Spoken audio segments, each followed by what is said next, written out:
Señores, el crudo de Texas ayer tuvo un ligerito repunte de 0.5%, está en $75 cerró en $75.24. Ahora mismo está en 76.20. El gobierno posiblemente, lo más probable es que anuncie el subsidio a los combustibles esta tarde. Vamos por 5.800 millones, ¿no? Aproximadamente. Bueno, hablando de subsidio, dice el Centro Regional Económico de Estrategias Sostenibles, a quien nosotros siempre comentamos y analizamos sus estudios, dice que el presupuesto del 24 está subvaluado y presenta una gráfica muy interesante donde dice que presenta el gasto de capital como porcentaje del gasto total y dice, por ejemplo, que en el año 2013 el gasto fue de 22%, el gasto de capital, que es una de las debilidades de este gobierno, y que en este año 2023, que va a ser mejor que los anteriores, es de 14%. Fíjense ustedes, 14 contra 20% del gasto total, pero el año pasado, el 22, fue de 11.9, de 12%. Y el anterior, 21, fue de 12.5. O sea, esas son cosas que son de las falencias que yo también le digo, aparte de la parte que tiene que ver con la inflación alimentaria, esa falta de ejecución en el gasto de capital. ¿Qué es el gasto reproductivo? Renovación de activos, inversión. Inversión, no tirarse el presupuesto en gasto corriente. Y aquí entramos entonces a eso que dice el Centro Regional de Estrategias Económicas Sostenibles, que los ingresos fiscales lucen estar sobrevaluados para el 24, porque tomaron en cuenta la base de este año que estamos cerrando, el 23, pero que este año 23 tuvo adelantos de empresas por la ley 5123 de amnistía fiscal e ingresos de capital. Pero además, ustedes recuerdan que tuvimos 25.000 millones que suplieron los bancos de adelanto de impuestos al gobierno, ¿se acuerdan? Entonces, cuando tú metes todo eso en el paquete y lo sumas, dices, bueno, pero el 23, 24 va a ser igual. No va a ser igual porque cogiste ese dinero prestado. Para este año están contemplados ingresos por 45.000 millones de adelanto de empresas. Y se mostraron también, analiza la preocupación de mantener una tendencia del déficit de ese 3% persistente que se genera porque estamos gastando 18% del producto, 3% del Producto Interno Bruto. Estamos gastando 18% del Producto Interno Bruto, pero los ingresos son de alrededor de 15% y eso genera ese 3% de diferencia. Entonces dice que en el presupuesto del Estado está previsto una disminución del gasto de capital y un aumento del gasto corriente. Lo que les digo, el gasto de capital del año 22, 23 fue de 14, le dije ahorita, ¿no? O 12. Ajá. Del 22 fue de 11.9.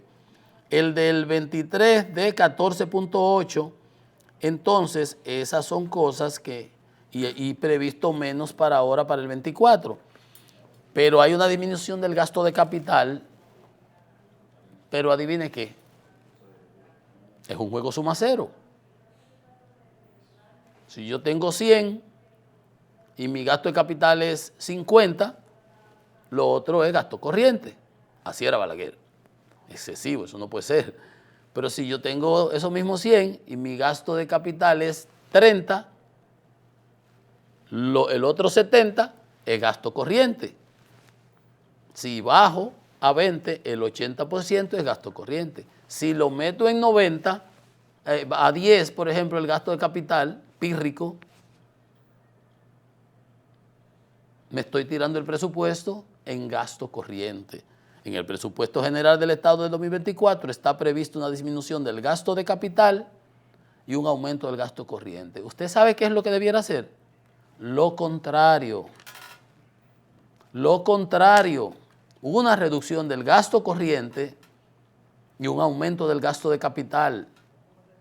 Hacer inversiones, hacer obras, hacer escuelas, hacer hospitales, hacer carreteras, caminos vecinales. Entonces, y nos estamos endeudando para financiar ese gasto corriente. En el 24 hay un incremento de 3.800 millones más de deuda. Entonces, ahí está el detalle, ese es el problema. Por ejemplo, Biden ahora, por ejemplo, anuncia en Estados Unidos que en la parte norte del noreste de Estados Unidos se van a ampliar lo que tiene que ver con, con el metro, el Amtrak, el metro no, el tren, el Amtrak, túneles elevados, túneles de los metros, del tren, esos puentes, todos, desde los 1800 para allá. Inversión de capital, señores. Inversión de capital. El tren de Boston a Nueva York. Estados Unidos mejorará la conexión del tren de las principales ciudades del noreste del país. Míralo ahí, Boston, Massachusetts, 16.400 millones de dólares en 25 proyectos ferroviarios. Eso es inversión de capital. El corredor noreste, el Amtrak. Se van a reconstruir túneles y puentes antiguos, modernizar las vías, sistemas eléctricos, señales y estaciones, reemplazo de casi 9.000 millones de dólares en los trenes para que sean más cómodos, para que sean más eficientes. Entonces, así es que se avanza. Antes se destinaba el 1% de lo que gastaban en carretera. Ahora, con ese plan, eso va a generar empleo, va a generar dinamismo, competitividad, de todo. Ese es el plan de infraestructura, gasto de capital. Y aquí estamos haciendo lo contrario, bajando el gasto de capital e incrementando el gasto corriente, como el cangrejo. Y eso no debe ni puede ser. Bueno, gracias amigos, hemos llegado al final. Muchísimas gracias por su amable atención. Francisco Antonio Méndez y el programa Economía y Mercado les invitan a que nos veamos de nuevo el lunes por acá, por Cinevisión, Canal 19. Nuestro nuevo hogar a partir de las 9 de la mañana. Pasen muy buenos días y tengan un fenomenal fin de semana.